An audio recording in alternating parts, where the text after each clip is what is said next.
Assalamualaikum, Ustaz. Dah ready ke? Waalaikumsalam. Boleh? Okey, Kak Liza buka majlis dulu.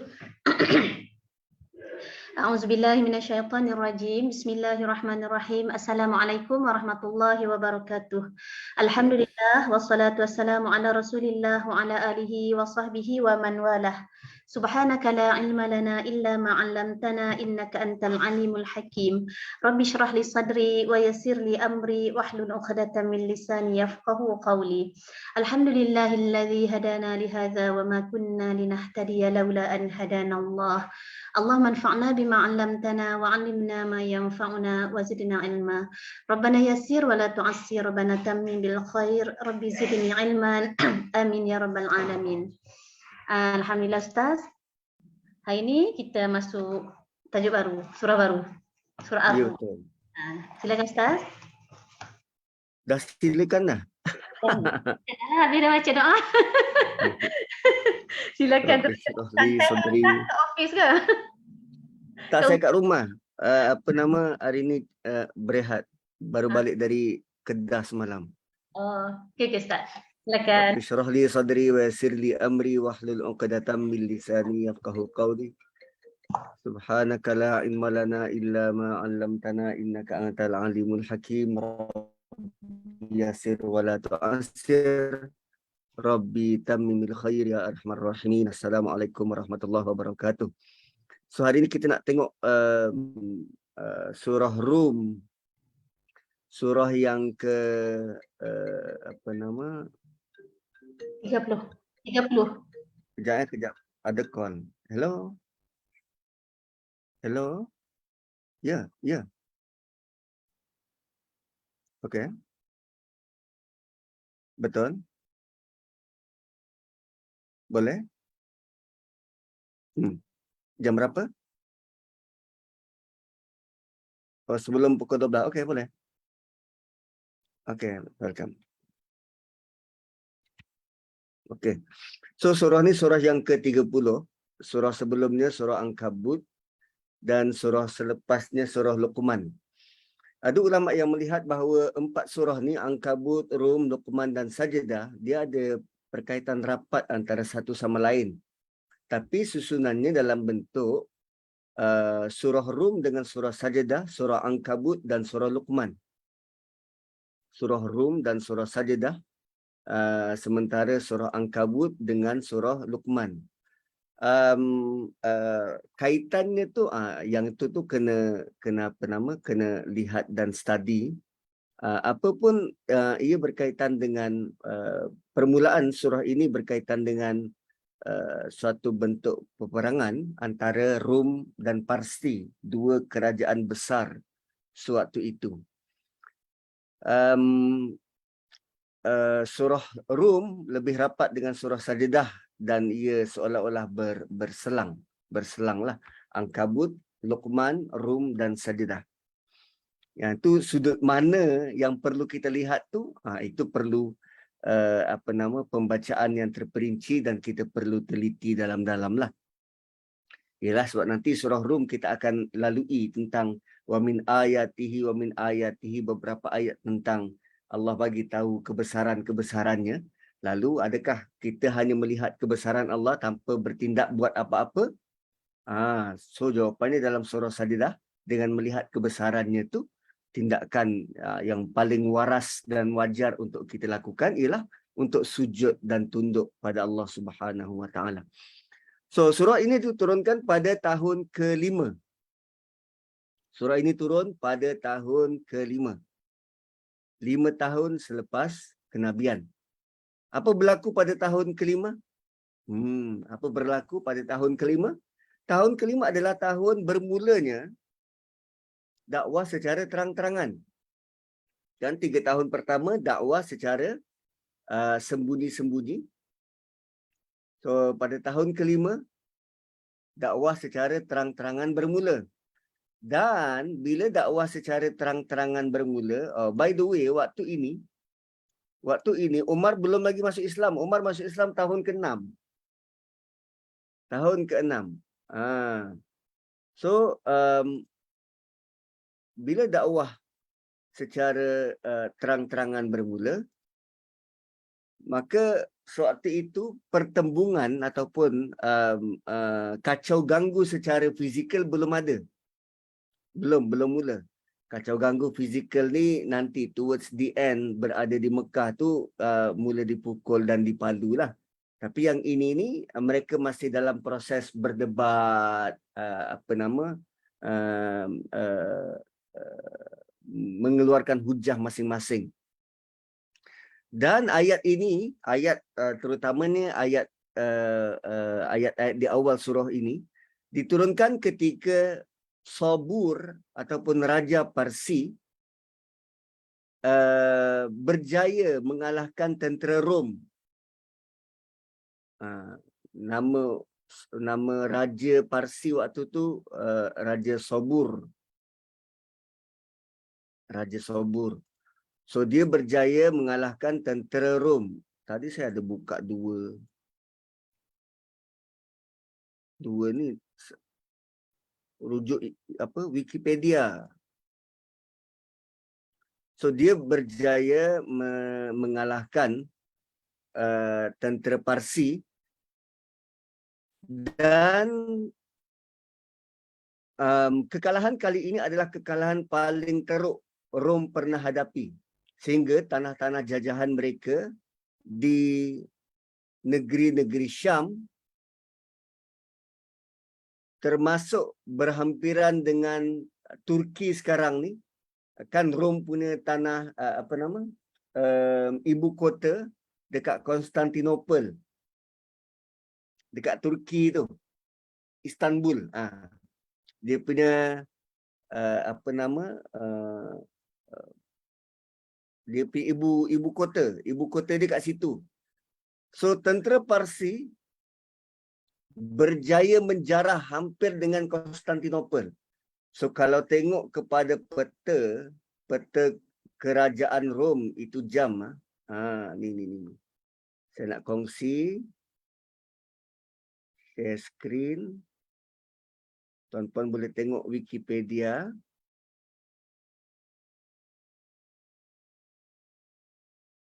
Ni dia punya peta Rom dan Parsi. Rom dan Parsi. Dan dalam peperangan kali ini, tentera Parsi berjaya menakluk sebahagian besar daripada tanah di bawah ni. Tanah di bawah ni. Ni ibu negara dia, Konstantinopel. Konstantin di sini, ibu negara dia. So, Parsi berjaya menawan sebahagian besar Rom.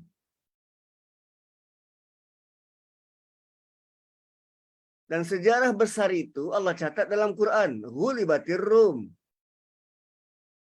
Ghulibatir Rum. Cuma nak cerita dulu pasal sejarah tu. So,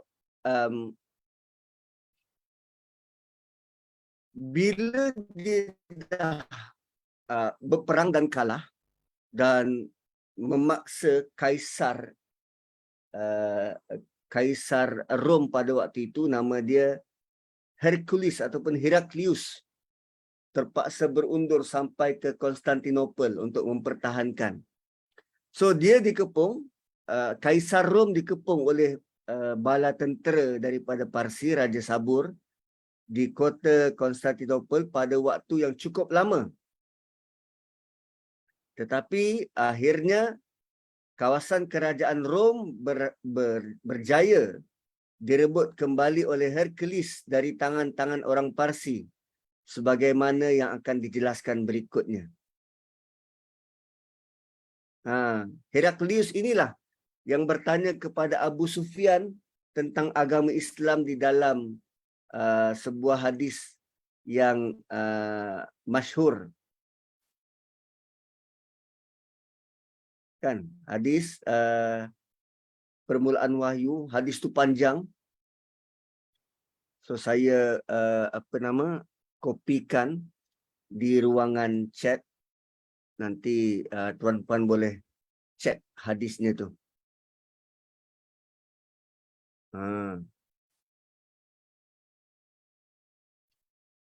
So ni hadis apa nama Abu Ubaidah. Bukan. Hadis Abu Sufyan. Dan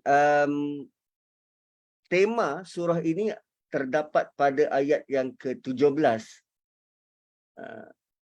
Pada ayat yang ke-17, kalau kita tengok ayat yang ke-17,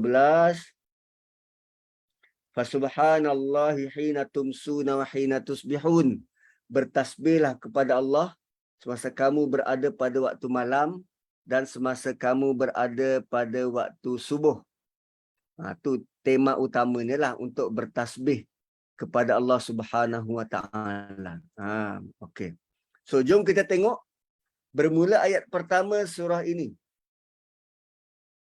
Bermula ayat pertama surah ini, dia mengandungi 8 perenggan, dan perenggan pertama dia daripada ayat 1 hingga 7. Ayat 1 hingga 7. So Allah mulakan dengan alif lam mim. Apa maksudnya? Tak tahu. So bila Allah mulakan dengan sesuatu yang kita tak tahu, maka maklumat selepas daripada itu sangat bermakna, sangat besar, impak dia sangat besar, perlu kita perhatikan. Dan dia juga menunjukkan yang kita sebenarnya tak tahu apa-apa. Kita tak tahu apa-apa dan bersedia untuk menerima maklumat-maklumat yang kita tak pernah tahu dari Allah Subhanahu wa taala. Menariknya kali ini tidak seperti lazimnya selepas daripada huruf-huruf muqatta'ah ni, Allah sebut tentang Quran. Tapi kali ini Allah sebut tentang peperangan. Tentang negara dan kenegaraan. Kan kalau surah Baqarah, zalikal kitabu la raiba fi. Surah Ali Imran juga tentang kitab. Lazimnya selepas huruf-huruf muqatta'ah ni, alif lam mim, alif lam ra, Allah sebut tentang Quran, zalikal kitab, tilkal kitab. Tapi kali ini Allah datangkan tentang negara yang kalah. Ghulibatir Rum. Rum dikalahkan. Rum dikalahkan. Bila berlaku? Tahun ke-5 kenabian. Sebelum tu nak tanya tentang sejarah. Tuan-puan, bila Nabi lahir?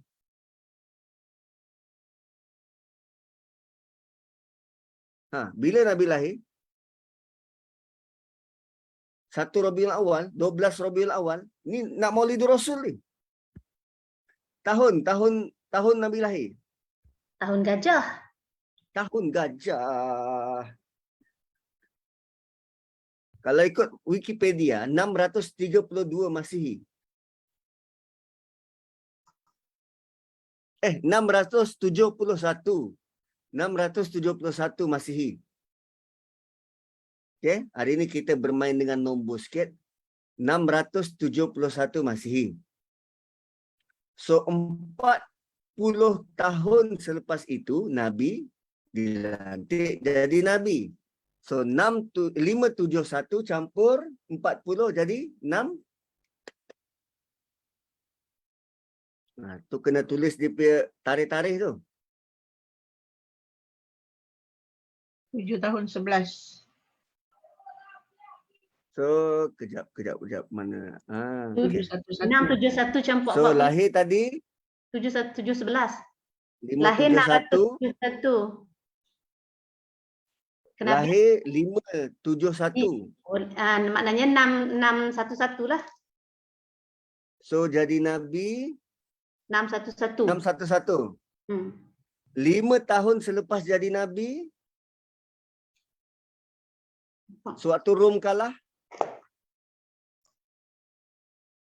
611 tambah 5. 616. 616. Okey. Sekarang ni kita dah ada 3 tarikh, 571, 611 dan 616. Yang tu nanti kena match dengan apa yang ada dekat wiki. Setakat ni maklumat tak rasmi kita jumpa, kita boleh baca dekat Wikipedia lah tentang Rome Persian Wars. Rom dan Persia, peperangan Rom dan Persia. Okey, so tadi dia kalah tahun 616. Kalau dalam Wikipedia 616 itu adalah klimaks pertembungan antara Rom dan Parsi. 616 tu klimaks pertembungan Rom dan Parsi. Okey. Tak apa. So bila Allah mulakan dengan alif lam mim, kita tak tahu apa-apa dan sekarang ni Allah nak kita lihat tentang sejarah pertembungan ini. Sejarah pertembungan ini dan dimulakan dengan Rom kalah. Ghulibatir Rom, Rom kalah. Tuan-puan, apa sejarah besar yang sedang berlaku sekarang? Ukraine kalah dengan Rusia. So, apa signifikan kekalahan Rom dengan dakwah Nabi? Apa signifikan kekalahan Rom dengan dakwah Nabi? Sebelum kita kaitkan dengan Rusia dan Ukraine, pertamanya, dia ada perbezaan yang ketara antara apa yang Nabi bawa dengan golongan sasar dia. Siapa dia? Kafir Quraisy. Dan Quraisy Mekah waktu tu, dia menyembah berhala. Sama seperti mana yang dilakukan oleh kerajaan Parsi. Mereka adalah majusi menyembah api. Tanpa kitab, tanpa apa-apa sandaran. Sama macam Quraisy. Tanpa sebarang kitab dan tanpa apa-apa sandaran. Tapi kerajaan Rom, mereka beriman dengan kitab. Mereka beriman dengan kitab walaupun, kita tahu kitab itu diselewengkan. Tapi still, beriman dengan kitab. Sama dengan apa yang Nabi sedang bawa. So, the similarity itu, persamaan itulah yang digunakan oleh Quraisy. Dia kata, tengok, korang punya tim kalah, tim kami menang. Malah kalah teruk pula waktu tu. Sedangkan asalnya memang tak ada kaitan. Tapi Quraisy lah yang membangkitkan ini semua. Quraisy lah yang membangkitkan ini semua. Seolah-olah mereka berpihak dengan Parsi yang agamanya tanpa bersandarkan apa-apa kitab melawan Rom yang waktu tu Kristian. So orang-orang Quraisy menjadikan benda ini sebagai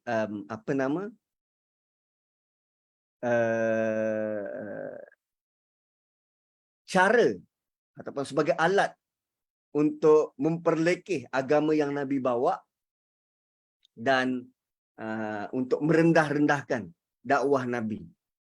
So sedikit tentang kekalahan Rom ini. Bangsa Rom berasal daripada Al-Isa. Al-Isa ibnu Ishaq ibnu Ibrahim alaihi salam. So daripada keturunan Nabi Ishaq dan daripada anak dia Al-Isa nama dia. Mereka asalnya beragama Yunani, menyembah bintang. Dan raja pertama yang menjadi Nasrani dalam kalangan raja-raja Rom ialah Konstantin ibnu Qustus. Constantine itu nanti jadi Konstantinopel, ibu kota kepada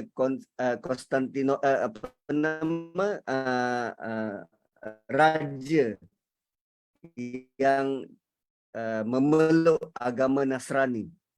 Ibunya bernama Maryam Hailaniyah Al-Ghandaqiyah dari tanah Haran. Dan pada mulanya dialah yang lebih dahulu masuk agama Nasrani, lalu mengajak anaknya untuk join sekali. So, ringkas cerita, mereka tetap berpegang pada agama Nasrani.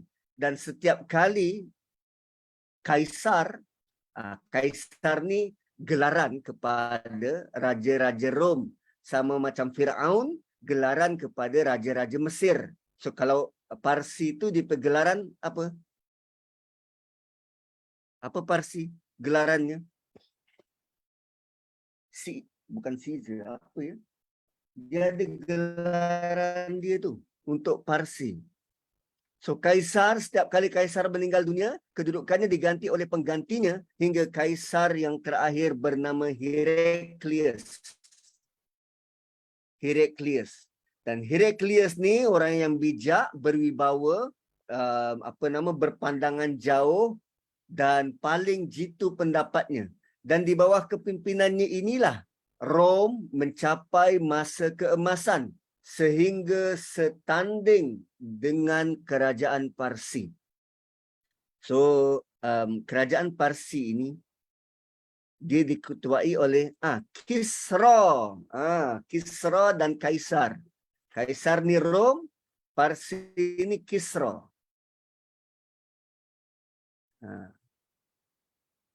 Kisra. So,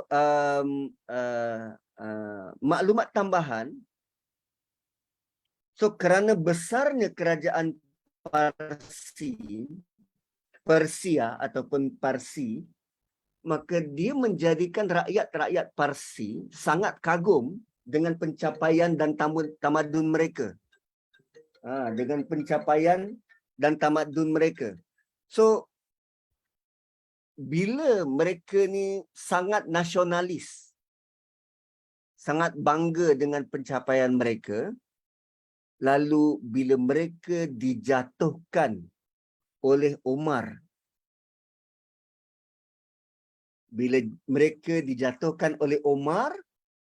maka dendam kesumat itu berpanjangan. Sehingga akhirnya terbitlah satu kumpulan pecahan daripada Islam, dia menjadi Syiah, duri dalam daging. So kerajaan ini sangat besar, tapi mereka tak boleh terima hakikat yang mereka jatuh di tangan kuasa baru Islam. Itu asal dia. So mereka ni bijak. Orang-orang Syiah ni bijak. So mereka cari jalan macam mana nak runtuhkan dari dalam. So kembali pada cerita ini, Kisra menguasai banyak negeri. Iraq, Khurasan, Rai dan negeri-negeri lain yang bukan bangsa Arab penduduknya. Dan nama Raja Persia ketika itu ialah Sabur, yang ada nickname dia Zul Aktaf. Zul Aktaf. Dekat mana lagi yang kita pernah jumpa nama Raja Zul ni? Zulkarnain. So Zulkarnain adalah Raja Parsi. Zulkarnain adalah Raja Parsi. So raja yang adil, raja yang betul, Allah letaklah dalam Quran. Cara dia, code of conduct dia, cara dia bertindak, berimannya dengan Allah. So, dengan pembawaan raja itu, raja yang baik akan bawa masyarakat kepada ke arah kebaikan. So, tak kisahlah dia itu latar belakangnya Rom ke Parsi. Yang elok, maka Allah akan jadikan sebagai role model. So, kerajaan Parsi jauh lebih besar dari kerajaan Rom. Dan tampuk kepimpinan orang-orang Ajam dan bangsa Parsi berada di tangan kekuasaannya dan mereka adalah penyembah api. Penyembah api. So maksud ayat ini, kerajaan Rom telah dikalahkan dalam suatu perang besar semasa ayat ini diturunkan. So kira macam sekarang ni Rusia perang dengan Ukraine, ayat Quran turun. Katalah satu berita datang, telah kalah Ukraine, dan sekali ke Ukraine akan bangkit semula dan akan tewaskan Rusia. So kita tak tahu masa depan. Kita tak tahu masa depan. So surah ini datang dalam bentuk begitu. Ghulibatur Rum fi adnal ardi min ba'di ghalabihim sayaghlibun. Mereka kalah di tanah yang paling rendah atau di tempat yang hampir dengan korang, dan selepas mereka kalah, mereka akan menang semula. Ayat ini turun sewaktu tentera Rom kalah pada tahun kelima. Tapi Allah sudah bagi tahu tentang masa depan. Terutamanya pada ayat yang keempat. Bila Allah kata fi bid'i sinin. Bid' ni dia antara 3 ke 9 tahun. Dekat mana lagi kita pernah jumpa bid'i sinin? Cerita Nabi Yusuf. Dia dalam penjara, Allah sebut bid'i. So dia dalam penjara antara 3 ke 9 tahun. Dan perkataan bid' ini diterjemah dalam surah Qasas. Kisah Musa berlindung di rumah mertua dia. Mertua dia bagi pilihan 8 ke 10 tahun. Itu tempoh bid'. Basically di bawah 10 tahun. Tempoh bid'. So ayat pertama Allah kata mereka tewas. Mereka kalah.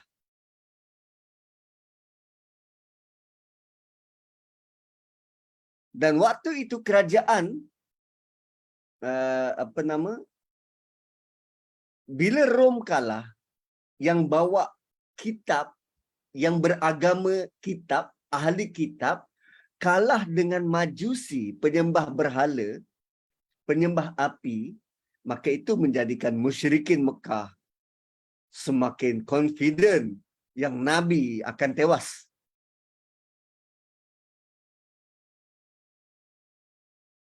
Kira macam sekarang ni lah kan, Rusia dengan Ukraine. Kita dengar desas-desus Ukraine tu nak jadi negara Yahudi kedua. Ukraine mewakili blok Europe. Manakala Rusia sorang-sorang. Dan Rusia pula tak ada masalah dengan orang Islam. Dan perkembangan Islam di Rusia sangat memberangsangkan. So bila berlaku pertembungan itu, maka blok-blok yang favor kepada Rusia, dia akan rasa gembira. Maka ramailah orang Islam yang menokong Rusia. Berbanding dengan Ukraine, yang dia punya tulang belakang dia, USA, Britain, dan bila mereka kalah, morally mereka sudah tewas. Ataupun mereka sudah malu Allah. Tak ada siapa pun dalam kalangan Kesatuan Eropah yang mampu untuk menolong Ukraine. So sama je. Walhal kita tak terlibat apa pun. Tapi basically morally kita rasa bangga kerana Rusia berjaya menguasai Ukraine. Walaupun pada dasarnya dahulunya Rusia dengan komunisme mereka saling tak tumpah, ibarat dua jari yang begitu akrab. Tapi kerana layanan dia terhadap Muslim, mereka tak ada diskriminasi. sehingga ke tahap tentera-tentera Islam dia yang menjadi barisan hadapan untuk berperang dengan musuh, kita rasa sangat bangga. Itu bentuk-bentuk apa yang terjadi dulu dan apa yang terjadi sekarang. Basically sama. So oleh kerana kedua-duanya kuat dan hendak mengatasi satu sama lain, maka peperangan sering berlaku antara Rom dan Parsi. Kadang dimenangi oleh Rom dan kadang dimenangi oleh Parsi. Dan ada satu ketika orang-orang musyrik tatkala Rom telah kalah, orang musyrik berjumpa dengan sahabat Nabi dan mengatakan, sungguh kalian ahli kitab dan orang Nasrani pun ahli kitab, sedang kami adalah orang-orang ummi. Maksudnya kami tak berpandukan pada kitab. Dan saudara kamu bangsa Parsi beroleh kemenangan atas saudara kalian ahli kitab. Saudara kami bangsa Parsi menang berbanding saudara kalian ahli kitab. Dan sesungguhnya jika kalian memerangi kami, pasti kami pun akan beroleh kemenangan atas kalian. Oh, gitu. So, dia sama je. Bentuk cara berfikir masyarakat waktu tu dengan sekarang. Kerana kita punya group, kita menang, so moral kita semakin meningkat. Maka Allah turunkan ayat ini bermula dengan alif, lam, mim, which is kamu tak tahu apa-apa. Allah mulakan dengan pernyataan apa yang kamu sebut, kamu tak tahu apa-apa. Ya, Rum dikalahkan, ghulibatir Rum, Rum telah dikalahkan. Dan Allah guna perkataan pasif, dikalahkan. Why? Kenapa Allah tak guna ayat dalam bentuk Parsi mengalahkan Rom?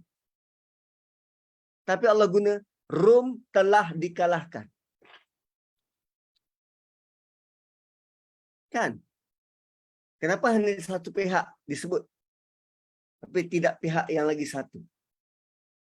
Nah, itu apa nama, kalau nak dilihat dalam dimensi yang berbeza, mungkin dalam bentuk Allah tak nak menyebut pihak-pihak yang terlibat secara terperinci.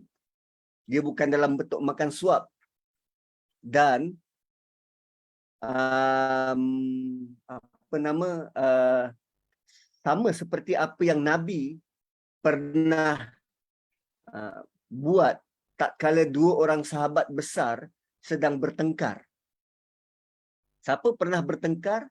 Khalid Al-Walid, Abdurrahman bin Auf dan Khalid Al-Walid.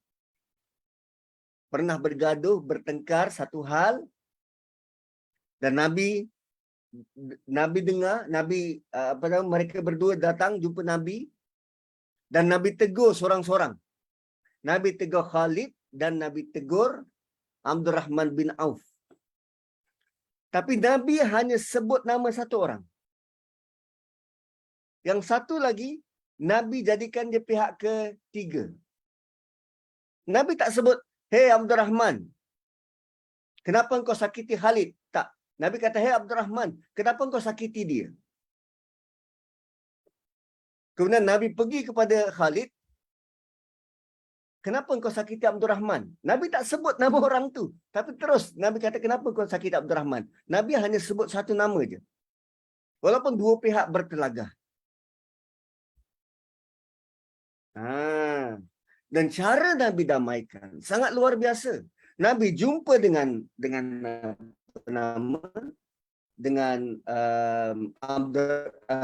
Abdurrahman Auf. Nabi kata, "Tahu tak?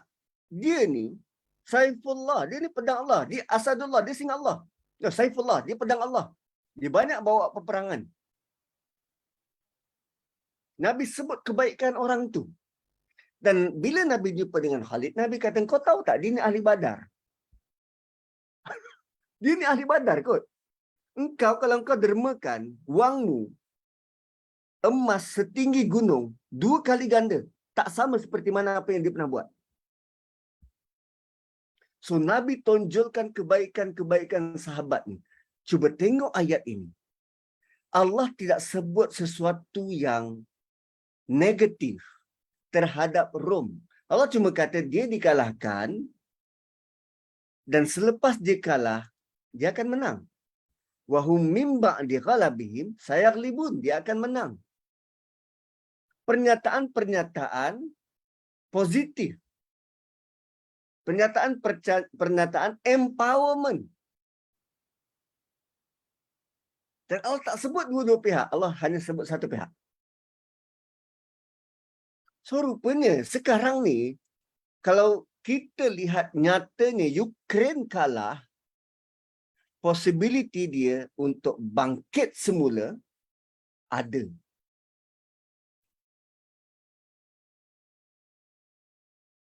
Kan telah banyak tahun negara-negara kuasa besar yang mendominasi dunia. 5 negara kuasa veto. US, China, Rusia. Apa lagi 2? Kuasa veto. Ini STPM ni, pengetahuan am.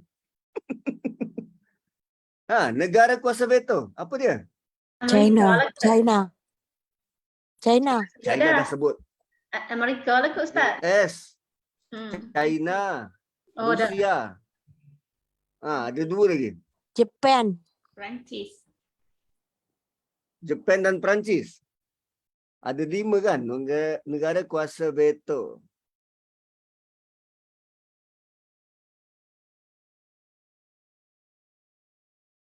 US, UK, Perancis, China dan Rusia. Ada 5 negara kuasa veto. Dan ini sejak bila? Sejak penubuhan PBB. PBB baru berapa ratus tahun. Dan selepas ini akan berlaku kitaran pula, negara lain akan menjadi kuasa. Dan benda tu memang normal. Kalau dahulu ada kerajaan Firaun, sekarang kerajaan Firaun yang begitu gagah perkasa dah tak ada. Kalau dulu ada kerajaan Rom, sekarang kerajaan Rom dah tak ada. Kerajaan Parsi satu ketika sangat berkuasa. So negara-negara kuasa besar ini jangan sangka bahawa anda akan kekal selama-lamanya.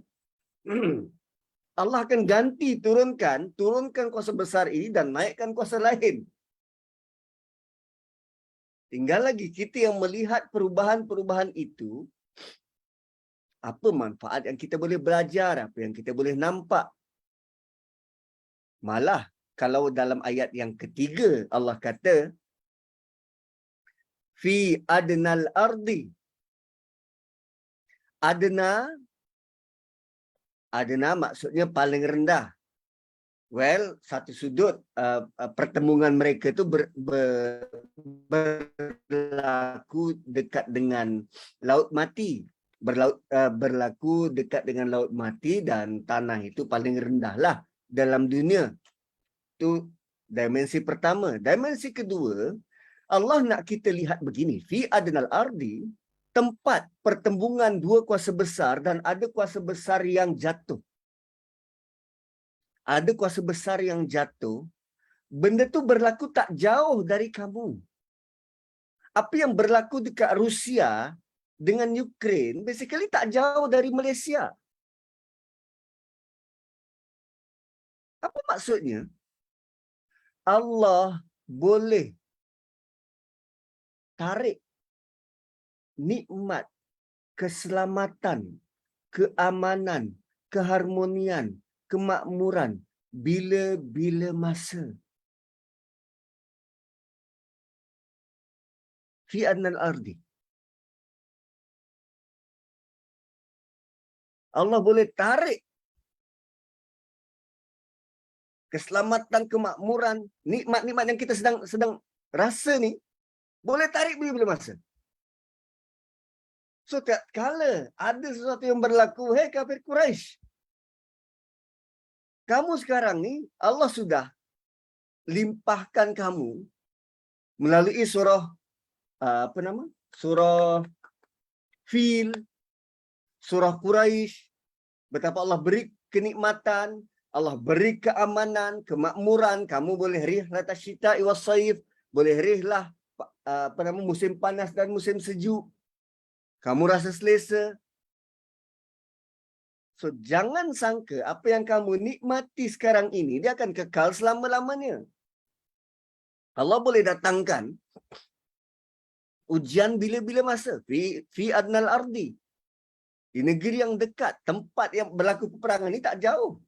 Pada tahun ke-5 Hijrah, tahun Rom dikalahkan. Dan sekarang Allah bagi tahu wahum min ba'di ghalabihim, dan sesudah kekalahan mereka, setelah mereka kalah ghalabihim sayaglibun, dan Allah bagi tahu benda yang akan datang. Sayaglibun, mereka akan menguasai, mereka akan menang.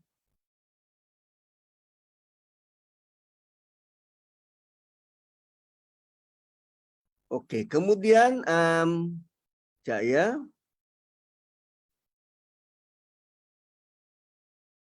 Wahum min ba'di ghalabihim sayaglibun. Allah bagi tahu maklumat masa depan, masa akan datang, bahawa kerajaan Rom akan menang kembali, walaupun pada waktu itu mereka telah kalah teruk, tetapi mereka akan kembali menang. Dan bila mendengar tentang ini, musyrikin Mekah seperti biasa menjalankan tugas mereka, tidak percaya sama sekali. Kerana Rom kalah dengan amat teruk. Berundur sampai ke Konstantinopel, sampai ke barisan paling belakang pertahanan kerajaan mereka. Dan ikut logik akal, macam kita tengok Ukraine sekarang ni, rata.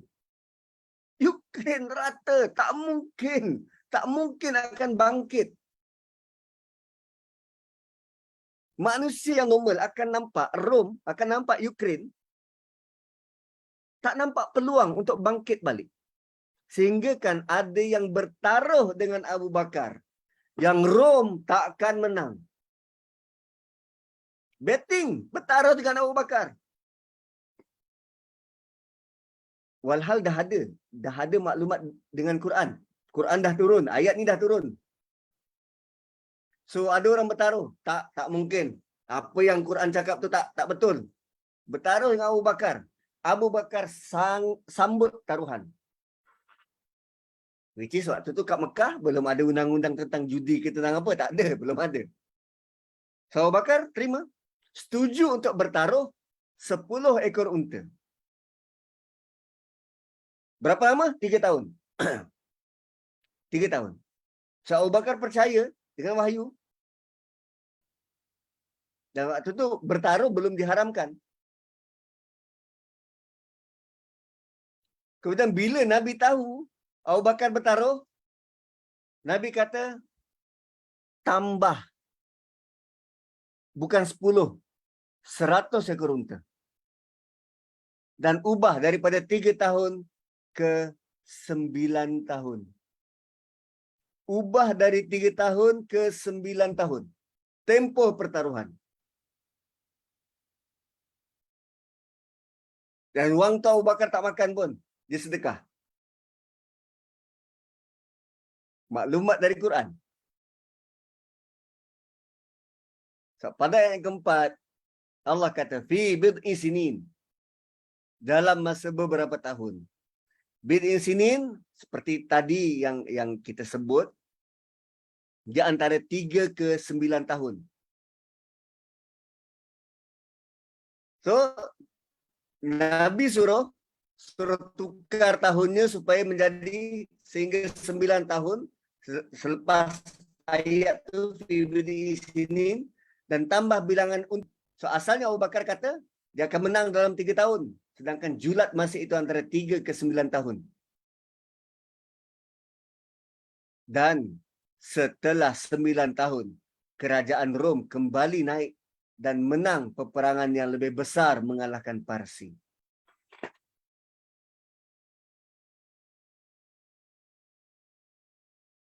So bila kita sebut 5 tahun, 9 tahun, 3 tahun, ada apa makna kepada kita? Lazimnya kita hanya berhenti pada 9 tahun kemudian. Itu je kan. Bila Allah kata lillahil amru, bagi Allah lah urusan, min qablu wa min ba'du, sebelum dan selepas.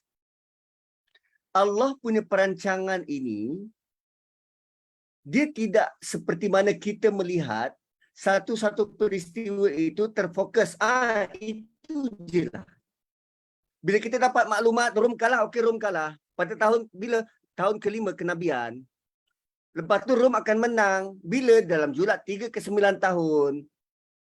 So, bila kita dapat maklumat tu, kita hanya melihat maklumat tu. Sedangkan perancangan apa yang Allah sudah tetapkan jauh lebih besar dari itu. Kan tadi Quraisy mengambil kesempatan untuk menganjing orang Islam. Mereka menyangka bahawa dengan kekalahan Rom bermakna agama ini akan kalah. Dengan kekalahan Rom bermakna kerajaan Allah akan kalah. Sedangkan kekalahan Rom pada waktu itu juga atas percaturan dan kehendak Allah. Dan Allah nak bagi tahu, apa pun berlaku atas muka bumi, Rom kalah ke Rom menang ke, Islam kalah ke Islam menang, Allah tetap berkuasa. Dan Allah tidak pernah hilang kekuasaan. Lillahil amru min qablu wa min ba'du. Wa yauma idzin yafrahul mu'minun. Dan pada hari itu, pada hari Rom menang, orang-orang beriman akan bergembira. Pada hari Rom menang, orang-orang beriman akan gembira.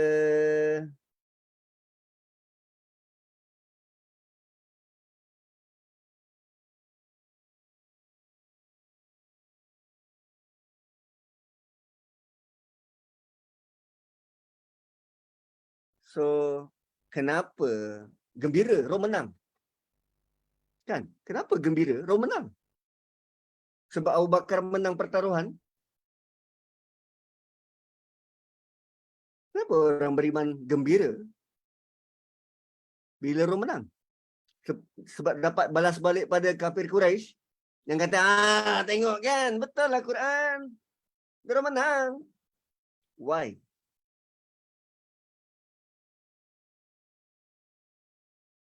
Kerana 9 tahun selepas itu berlakunya Perang Badar. Rom menang dan Allah menangkan tentera Islam dalam Perang Badar.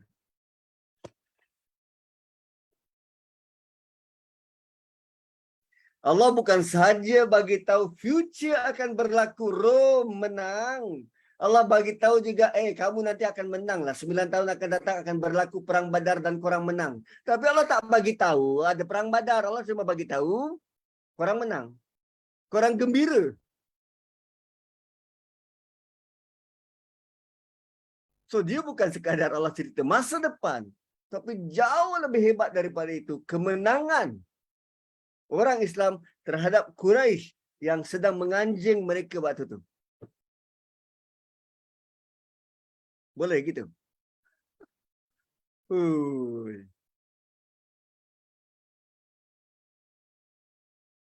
So ayat ini bukan hanya untuk kemenangan Rom. Tetapi Allah sudah bagi tahu tentang kemenangan Badar. 9 tahun sebelum kejadian.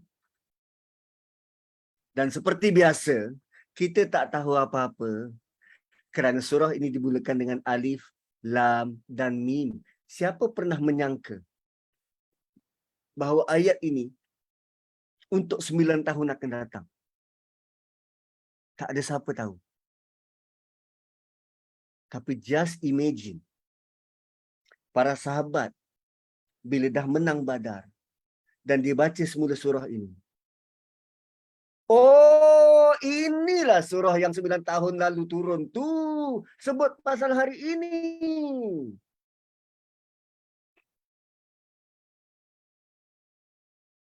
Tuan-tuan, para sahabat berkali-kali melalui peristiwa ini. Allah cerita tentang masa hadapan dan bila mereka lalui dan mereka ingat balik ayat berkaitan dengan peristiwa itu. Peristiwa yang sedang mereka lalui. Ui, betapa gembira dan bahagia rasanya. Kenapa Allah ulang benda ni banyak kali, terutamanya pada para sahabat? Kerana Allah nak masukkan, install dalam hati iman yang sebenar. Yakin dengan sebenar-benar yakin janji Allah. Bila Allah kata aku bagi ini, dia pasti akan bagi. Bila Allah kata akan jadi begini, pasti akan terjadi.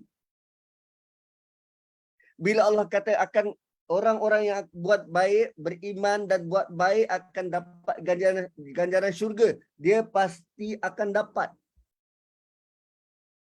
Allah bagi tahu awal. Dan kita basically tak tahu apa-apa.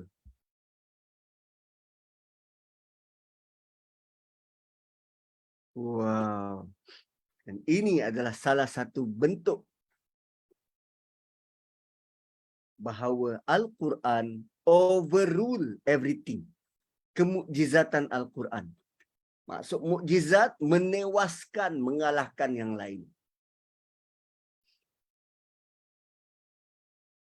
Gila, siapa pernah sangka macam tu?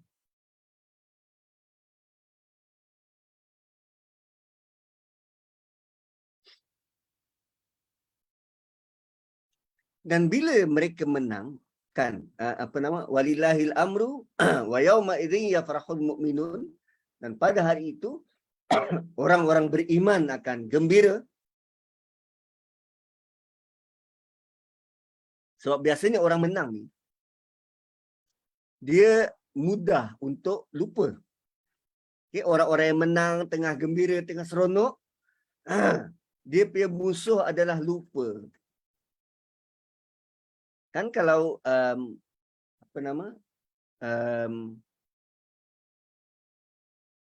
dorang kata dalam 2-3 hari ni PM akan jumpa dengan tuanku. Nak jelaskan bila nak buat election. So sebelum pilihan raya, dia akan buat manifesto. Janji itu dan janji ini. Tapi bila dah menang, bila parti dia dah menang, so maksud kemenangan tu apa?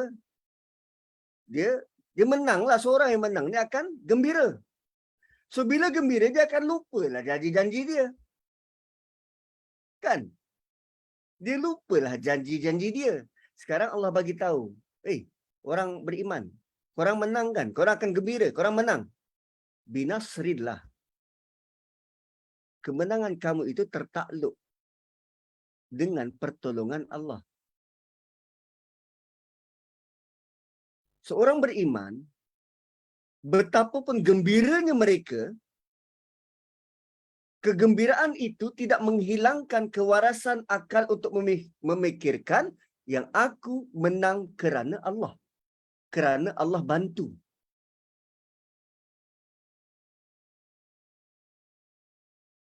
Kerana Allah bantu. Binasrillah.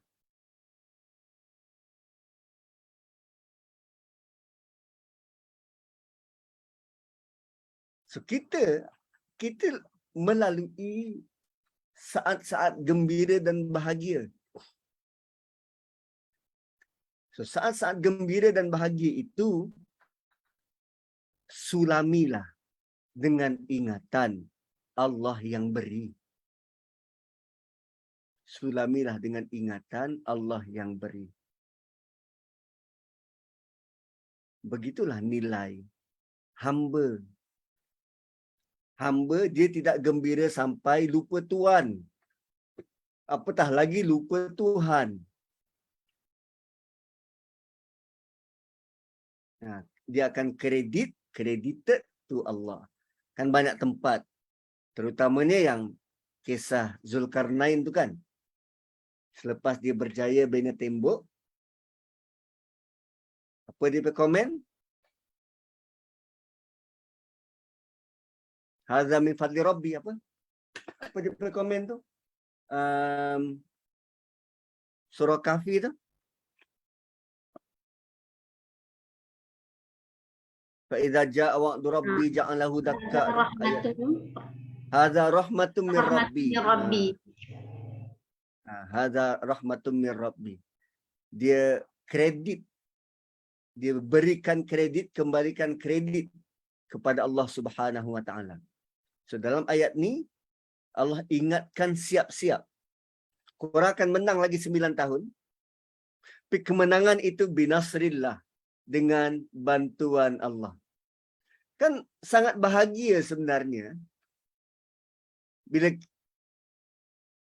bila kita kerap baca Quran dan kerap diingatkan semacam ini, maka kita rasa had been guided tentang apa yang bakal berlaku dan bagaimana kita sepatutnya respon.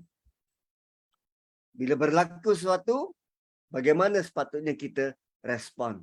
Dan Allah Subhanahu wa taala bukan sahaja bantu, tapi telah banyak memberikan kemenangan, ketenangan, harmoni kepada umat Islam dulu, kini dan selamanya, terutamanya dalam konteks ayat ini, Perang Badar. Dan kemenangan itu bukan kerana umat Islam ni kuat. 300 lawan 1000, itu bukan tanda kuat. Umat Islam waktu itu memang sangat lemah.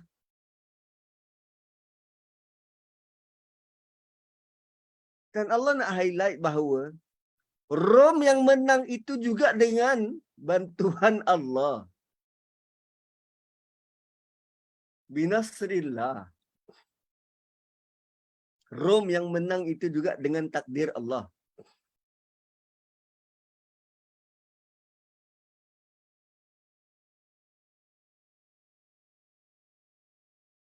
Allah nak bagi tahu juga bahawa jika Allah takdirkan menang, dia akan tetap menang walau dari sudut logik memang susah nak menang.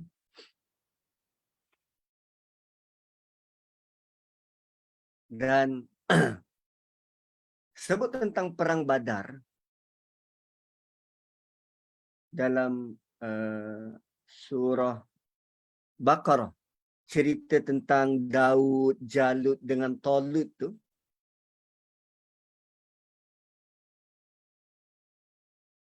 Daud, Jalut dan Talut, yang itu Perang Badar. 2 minggu sebelum Perang Badar, Allah datangkan satu kisah untuk orang beriman baca sebagai persediaan menghadapi Badar. Kerana kisah Talut dan Jalut similar dengan apa yang bakal berlaku waktu Perang Badar. Sama.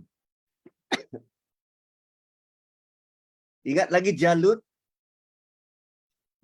Talut bawa tentera dia lalu sebatang sungai yang hanya boleh ambil sebekas tangan, tak boleh lebih, untuk uji mereka punya kepatuhan, ketaatan, mereka punya daya tahan diri.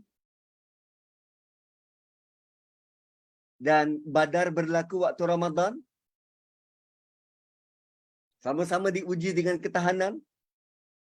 Walaupun waktu perang tu, mereka tak berpuasa. Tapi sebagai persediaan sebelum tu, mereka berpuasa. Kali pertama dapat arahan berpuasa. Ada yang sampai pingsan. Bentuk semacam itu. Nanti kita akan pergi ke kisah-kisah yang macam itulah.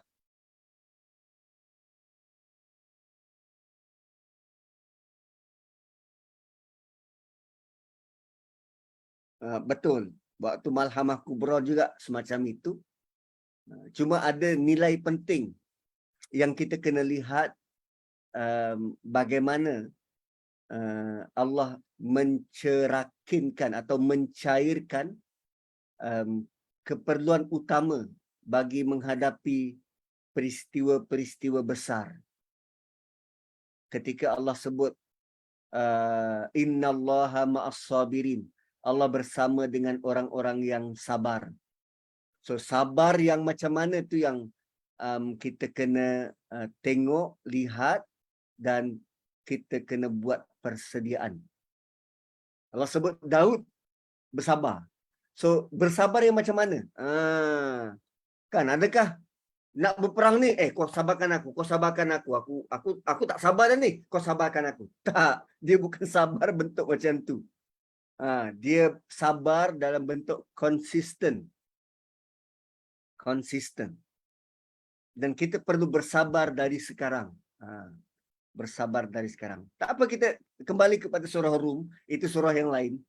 Binasrillah, Allah beri kemenangan kepada orang mukmin kerana akidah tauhid mereka dan bukan sebab yang lain, dan maknanya Allah tetap boleh beri kemenangan walaupun basically kelihatannya tak logik. Yang suruh mayyasya, Allah boleh bantu siapa pun Allah nak. Islam ke non-Muslim ke Allah boleh bantu siapa yang dia nak. Atau yang suruh mayyasya, Allah boleh bantu siapa yang nak.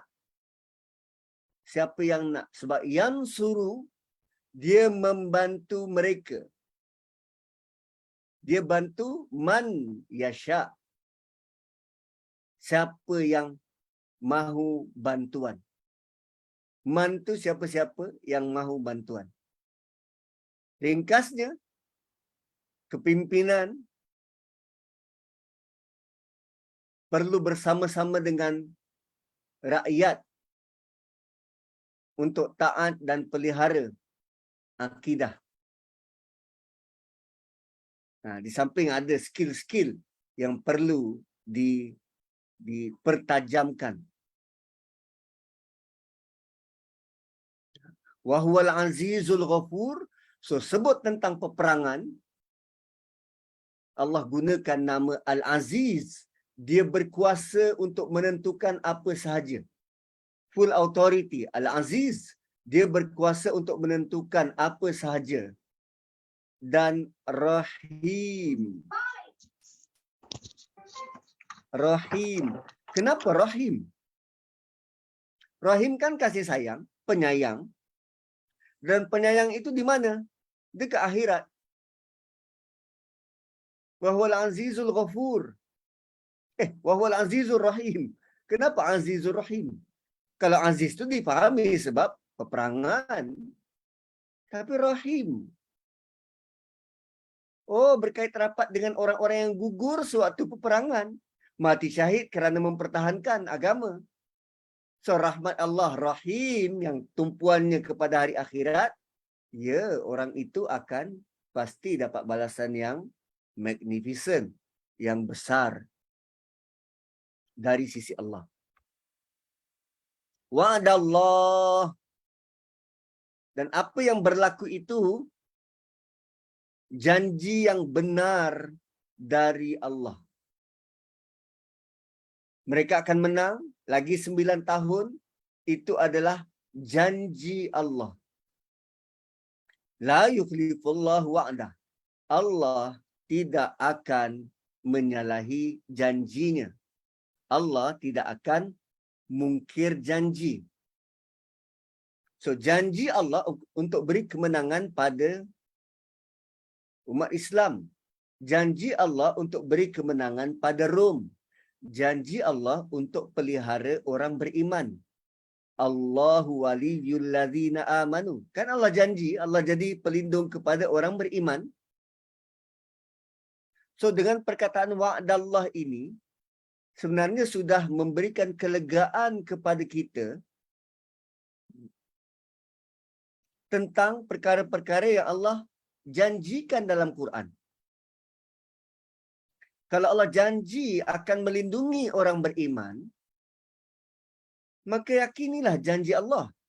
Jangan pernah ragu. Jangan pergi jumpa bomoh. Allah lindungi orang beriman. La yukhlifullahu wa'dah. Allah tidak pernah mungkir janji dia. Janganlah bergantung pada makhluk. Bila berkuasa, jangan salah guna kuasa. Allah janji akan lindungi. Jangan pernah, sebab duk baca Facebook, Twitter kan, suuzon daripada masyarakat ni. Ada yang spill the tea. Dia kata saya pernah berhadapan dengan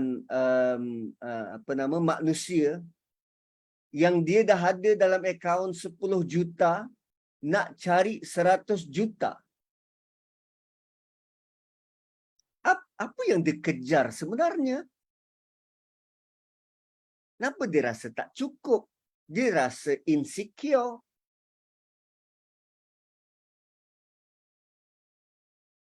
Kan kenapa perlu banyak semacam tu? Apa dia tak percaya pada janji Allah ke? Allah akan pelihara. Allah akan jaga. Allah penentu rezeki. Dia tak percaya ke? Perlu guna cara yang salah dan memalukan untuk dapatkan habuan yang berjuta-juta banyaknya macam tu. So, bila Allah janji, dia pasti akan berlaku.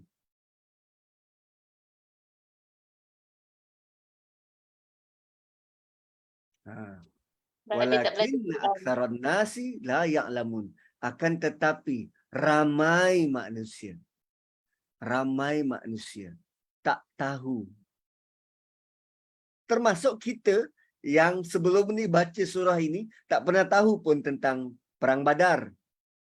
Tak pernah tahu kaitan kemenangan Rom dengan kemenangan waktu Badar. Sebab cara kita melihat fokus satu, ni satu dan ini satu. Sedangkan Allah menguasai segalanya.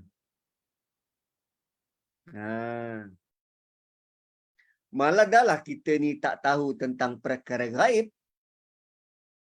malah jauh pula dari wahyu. Itu lebih malang lah. Jomlah sama-sama. Yang bercakap ni pun sama. Kita ni tak ada beza. Kita sama je. Kita sudah sama-sama jauh dari wahyu. Maka kerana itu kita tidak tahu. Dan jomlah kita terus-menerus menggali, mengkaji dan mengaji untuk bebas daripada kejahilan dan terus ditipu oleh dunia. Kita nak hidup kita ni dilindungi, selamat daripada diperdaya. Ya'lamuna zahiran minal hayatid dunya.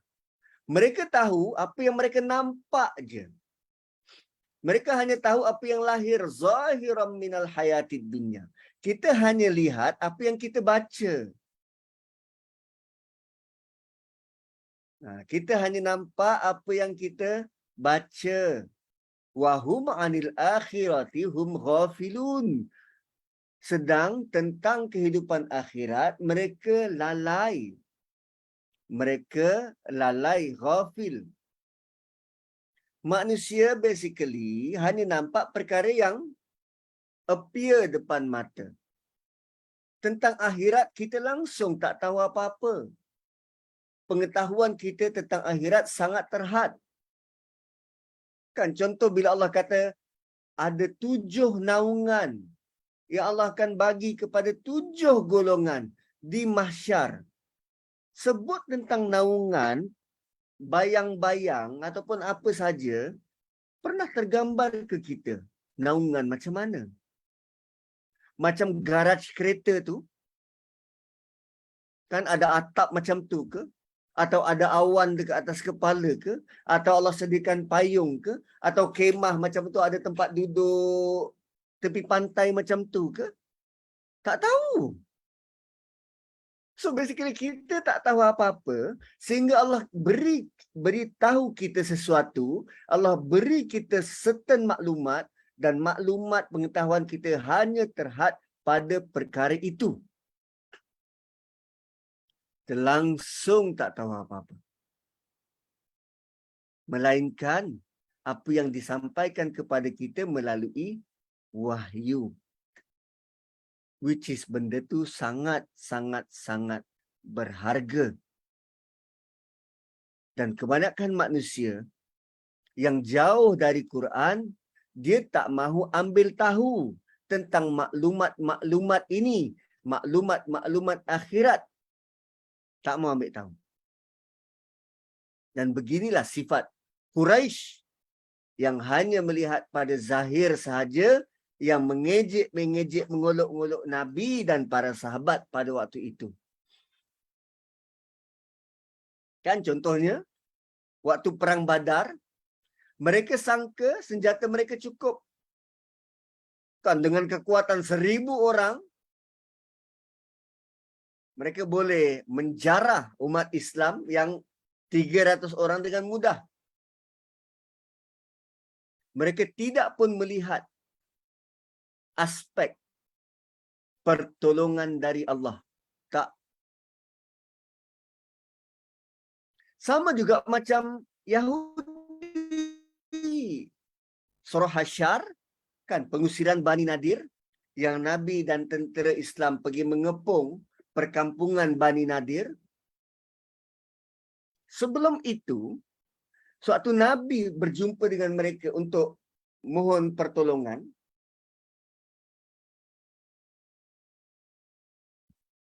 Mereka mesyuarat.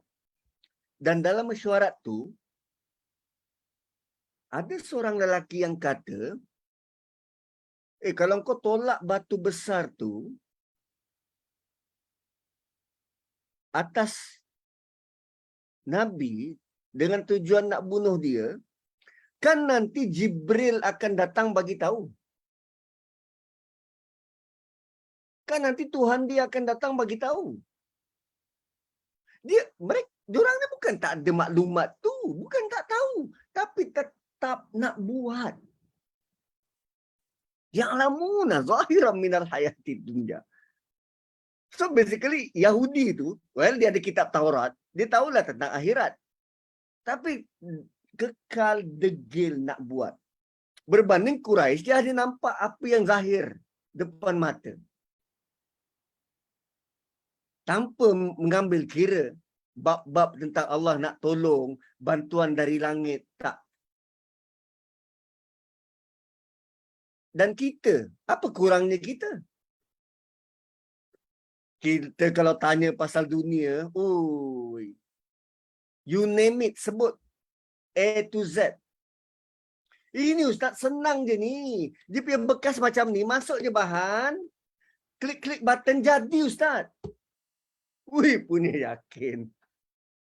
Dia tanpa mengambil kira campur tangan Tuhan untuk jadikan sebaliknya. Tak.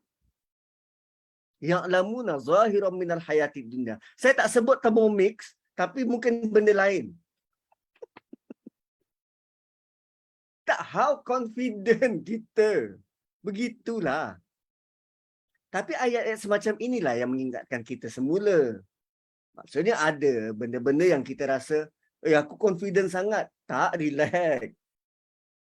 Kita perlu ada juga pertimbangan-pertimbangan kuasa dari langit itu. Bantuan dari Allah.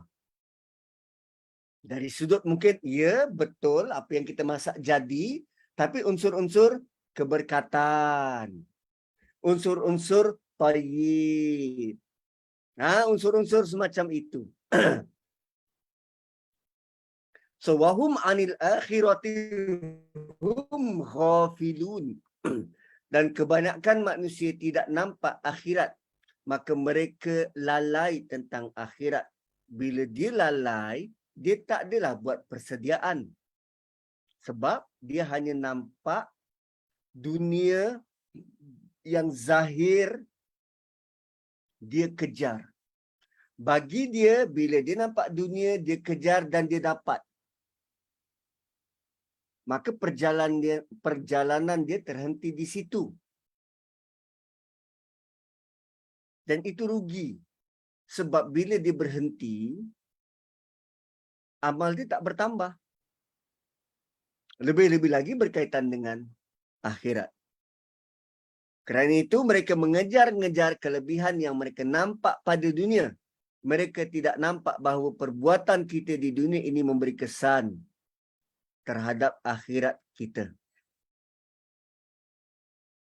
So benda ni, ayat ini akan melibatkan juga cakupannya, melibatkan juga terhadap kepentingan ilmu-ilmu yang kita perlu tahu. Terutamanya ilmu-ilmu agama tentang akhirat. Kan, kalau bab ilmu dunia, sampai PhD dikejarnya. Tapi bab belajar agama, sambil lewa. Sambil lewa. Maka kerana itu ramai yang kurang arif bab agama. Kerana inilah sifat kebanyakan orang-orang kita ataupun kebanyakan manusia. So, mereka hanya nampak zahiran minal hayatid dunia. So, bagi mereka, yang bab agama ni kita boleh sub pada ustaz. Biar ustaz terangkan. Sedangkan mereka sendiri tidak mengambil inisiatif itu. Hasan Al-Basri pernah menyatakan, demi Allah, kecintaan seseorang dari mereka pada dunia benar-benar mencapai batas yang tidak terfikir, tidak terperi, tidak terfikir, sehingga ketika dia sedang membalik-balikkan mata wang dirham di atas kukunya, dia dapat menceritakan kepadamu tentang berat logam tu, padahal dia masih belum dapat melaksanakan solat dengan baik. Tu Hasan Al-Basri, tokoh ahli sufi. Tokoh ahli sufi. So, ayat ke-7 adalah ingatan tentang apa yang manusia lebihkan. Malah sebelum itu, kan 2 ayat sebelum itu Allah bagi tahu tentang bantuan dari Allah. Allah bantu siapa yang dia nak. Dia berkuasa. Janji Allah. Allah tidak mungkir janji. Tapi bantuan dan bentuk janji Allah ni nampak ke? Nampak sekonyong-konyong dari langit, asap berkepul-kepul. This is janji Allah. Tidak.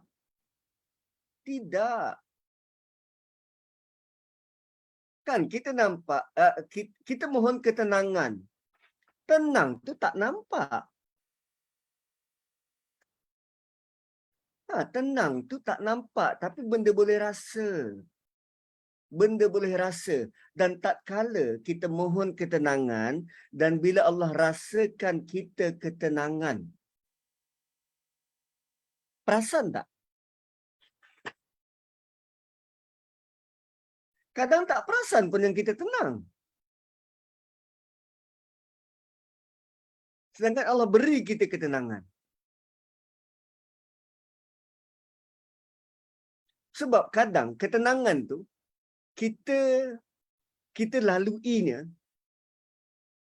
bukan dengan istilah tenang.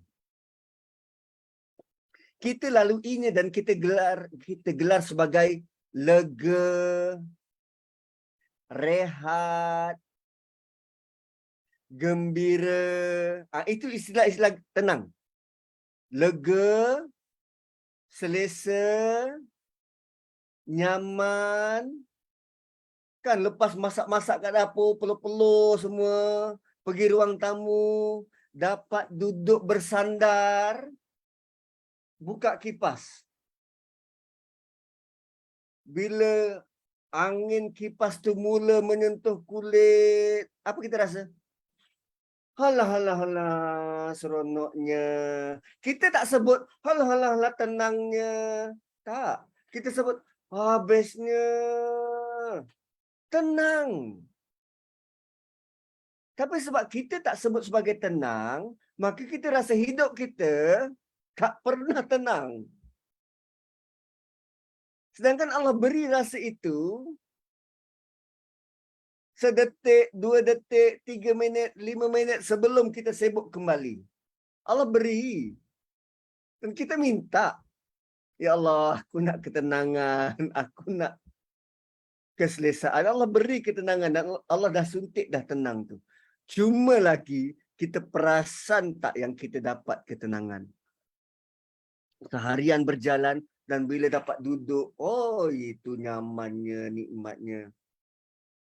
Dan saya selalu dengar orang rumah saya kan, bila dia dah balik kerja, dah buat semua benda, dah arah itu ini dan semua dah settle, bila dia dapat baring. Itu jam. Dia rasa, sedapnya dapat baring, sedapnya. Alhamdulillah, sedapnya. Bila dapat baring tu kita rasa, tulang belakang ni direhatkan dan dapat diluruskan kembali. Seronoknya. Dan benda-benda kecil begitu yang Allah nak. Kita bukan saja yang lamuna zahiran minal hayati dunya, kita nak anil akhirati juga kita ya'lamun. Tahu. So dia ada beza orang yang tahu dengan orang yang lalai. Dia beza macam mana? Satu di awal ayat, satu di akhir ayat. Beza orang tahu dan orang yang lalai dibezakan dengan satu di awal ayat dan satu di akhir ayat. Ya'lamuna zahiran minal hayati dunya wa hum 'anil akhirati hum ghafilun.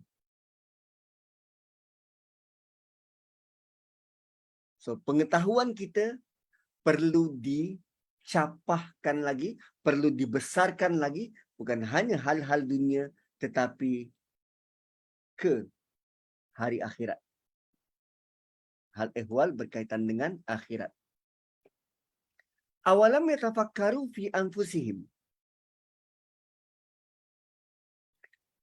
Kenapa mereka tidak memikirkan tentang diri mereka?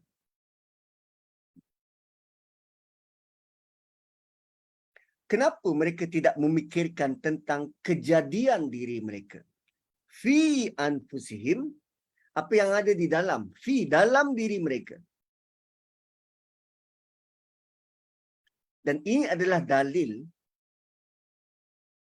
Allah bertanya dan suruh kita untuk memikirkan tentang diri kita. Sekejap.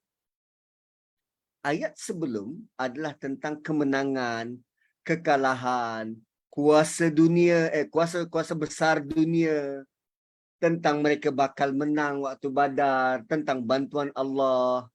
Dan semuanya tentang besar dan di luar, besar dan di luar. Sekarang Allah nak cuba tengok diri kau.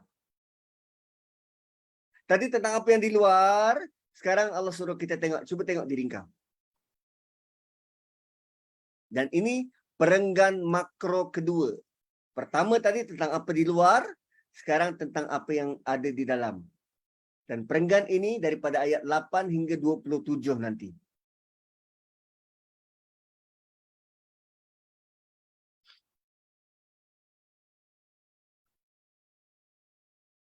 So, cuba kita tengok diri kita.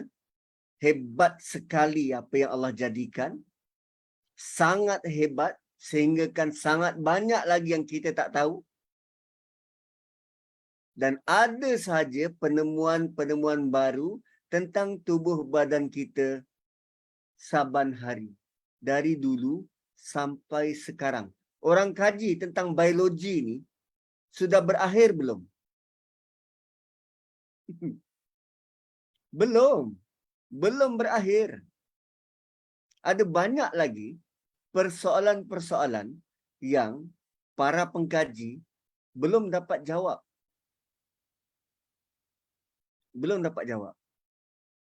Kenapa gigi baby tumbuh belah bawah dulu? Bukan belah atas. Tak ada jawapan. Yang ambil dentistry pun tak ada jawapan, tak tahu. Kan tentang ubat-ubat ni. Tanya Kak Lina. Dia farmasis berjaya. Farmasis harapan. Tanya tentang ubat, tentang tubuh badan manusia, tentang biologi. Awalam yatafakkaru fi anfusihim. Dan Allah guna perkataan tafakkur. Deep thought. Fikir dalam-dalam. Mengapa tidak kamu memikirkan dalam-dalam tentang diri kamu? Ma khalaqallahu samawati wal ard. Tidak, Allah tidak ciptakan. Allah tidak ciptakan. Dan cara Allah susun ayat tu khalaqallah. Lepas khalaqa ada Allah. Maksudnya benda tu besar. Sama macam narullah, naqatallah, unta Allah, api Allah. Ini penciptaan kali ini yang Allah suruh kita perhati ialah diri kita. Dan diri kita ni Allah ambil kredit. Ini ciptaan Allah, disandarkan pada Allah. Ma khalaqallah. Apa lagi yang Allah cipta? As-samawati wal ard. Dan bila Allah sandarkan kepada diri dia, Allah nak bagi tahu ciptaan ini grand, hebat, besar dan Allah bangga dengan ciptaan itu. Wa ma bainahuma. Apa yang ada antara langit dan bumi? Kitalah. Dan penciptaan itu ada tujuan bil haqqi. Semua ini ada tujuan.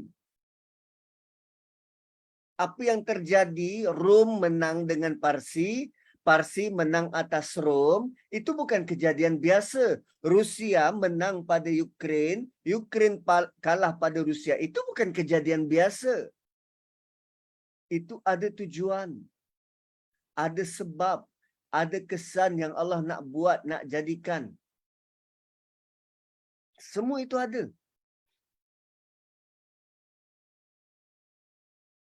Dan ada ulama kata, event yang berlaku antara Rom dan Parsi berlaku semata-mata kerana Allah nak turunkan ayat ini.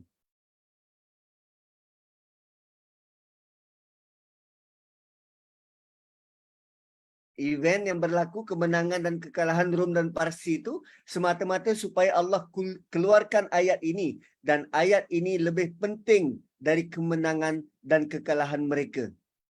Why? Kerana ayat ini kekal sampai kiamat. Mereka menang waktu itu. Kerajaan mereka sudah tak ada sekarang. Berapa penting ayat ni? Ayat Allah kekal. Kerajaan yang menang tak kekal.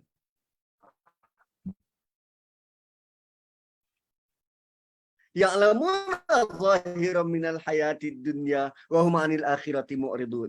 Wa hum 'anil akhirati ghafilun. Yang kita nampak, kemenangan kerajaan.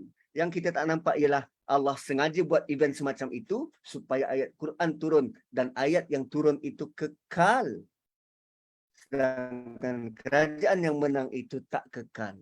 So mana yang lebih besar, ayat Quran ke kerajaan tu? Ternyata ayat Quran lebih kekal. Ma khalaqallahu samawati wal arda wa ma bainahuma illa bil haqq. Apa yang Allah cipta semuanya ada tujuan. Wa ajalim musamma. Semua ada tempoh masing-masing. Engkau manusia, engkau diciptakan ada tempohmu. Kerajaan yang menang tu dia ada tempoh. BN dah ada tempoh dia 60 tahun. Selepas ni tak tahu apa lagi kerajaan yang bakal naik. Setiap satu ada tempoh dia. Wa ajalim musamma. Semua ada ajal masing-masing. Tidak Allah ciptakan alam ini melainkan ada sebab dan ada tempoh masa. Ada sebab dan ada tempoh masa. So dua perkara berkaitan dengan makhluk. Satu ada sebab diciptakan dan ada tempoh.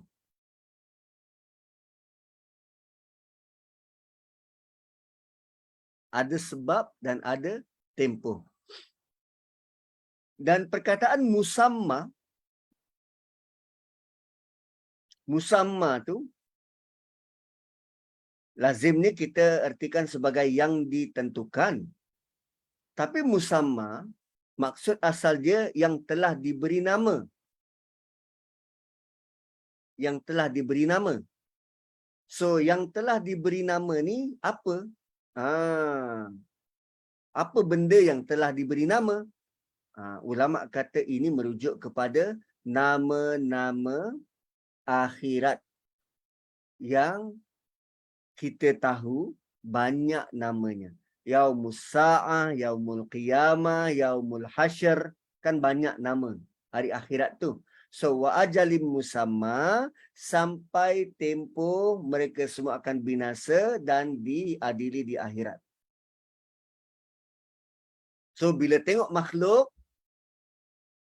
dua idea yang kita perlu datangkan ialah dia ada tujuan diciptakan dan dia ada tempoh.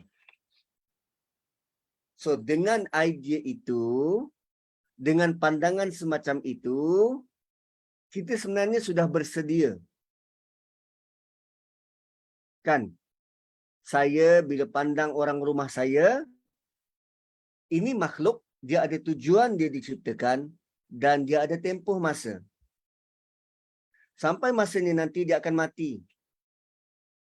Sama ada dia meninggalkan saya atau saya meninggalkan dia. Kan itu, kita sudah bersedia. Bukanlah kita merasakan, til jannah, dia milikku selamanya. 2 hari kahwin meninggal. Lepas tu meroyan. Murung. Tak boleh move on. Dia ada tujuan, dia ada tempoh. Kita beli katil. Katil ni ada tujuan, dia ada tempoh. So katil kita beli, baru 2 hari pakai, patah. Oh, dah sampai tempoh dia. Thermomix beli. Asyik Thermomix dia Ustaz. Dia ada tujuan, dia ada tempoh. Ada tujuan, ada tempoh. So kalau itu yang kita bawa, kan kita belajar benda baru lah ni. Kalau itu yang kita bawa, basically kita bersedia. Apa pun yang datang, makhluk yang datang, ada tujuan, ada tempoh. Ada tujuan dan ada tempoh.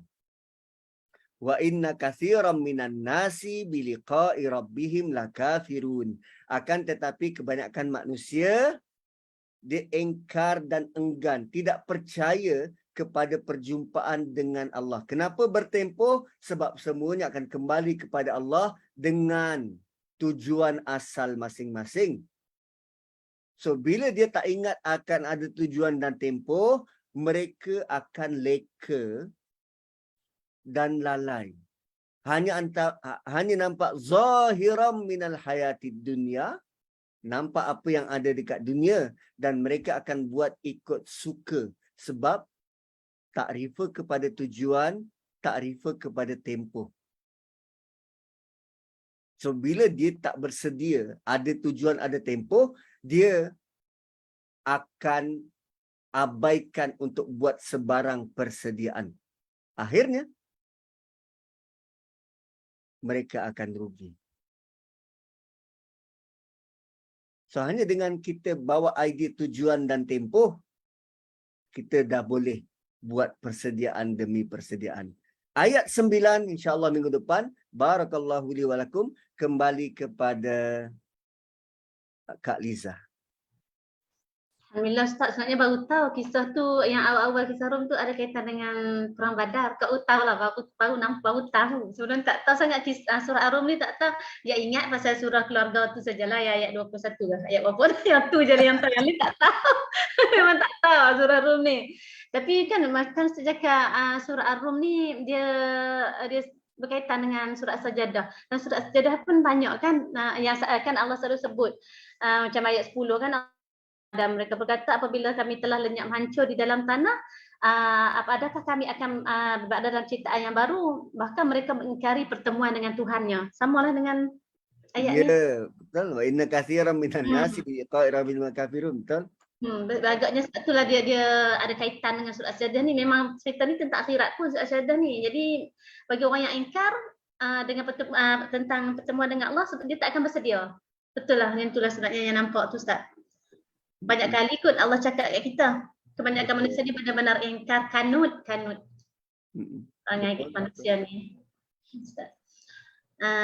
Ada siapa-siapa nak tanya Ustaz soalan apa-apa ke? Lina ada nak tanya Ustaz apa-apa ke? Baru masuk Kak Lina tu. Tadi Kak Lina pandai lah pasal sejarah, kata kami tak kerti. Dia banyak baca. Itulah Kak Lina banyak membaca. Jadi dia banyaklah nak tanya. Kalau macam kami kerik tak tahu nak jawab apa Ustaz. Tak ada soalan apa ke? Semua senyap je, tak ada apa nak tanya ke Ustaz. Kita pun dah cukup dah masa. Terima kasih banyak Ustaz. Jazakallah khairan. Kita akhiri dengan tasbih kafarah. Subhanakallahumma bihamdik nashhadu an la ilaha illa anta wa nastaghfiruka wa natubu ilaik wal 'asri innal insana lafi khusr illa alladhina amanu wa amilus solihat wa tawasaw bil haqqi wa tawasaw bis sabr. Assalamualaikum warahmatullahi wabarakatuh. Waalaikumsalam. warahmatullahi wabarakatuh. Terima kasih Ustaz. Terima kasih Puan Liza. Terima kasih semua. Assalamualaikum. Assalamualaikum warahmatullahi wabarakatuh.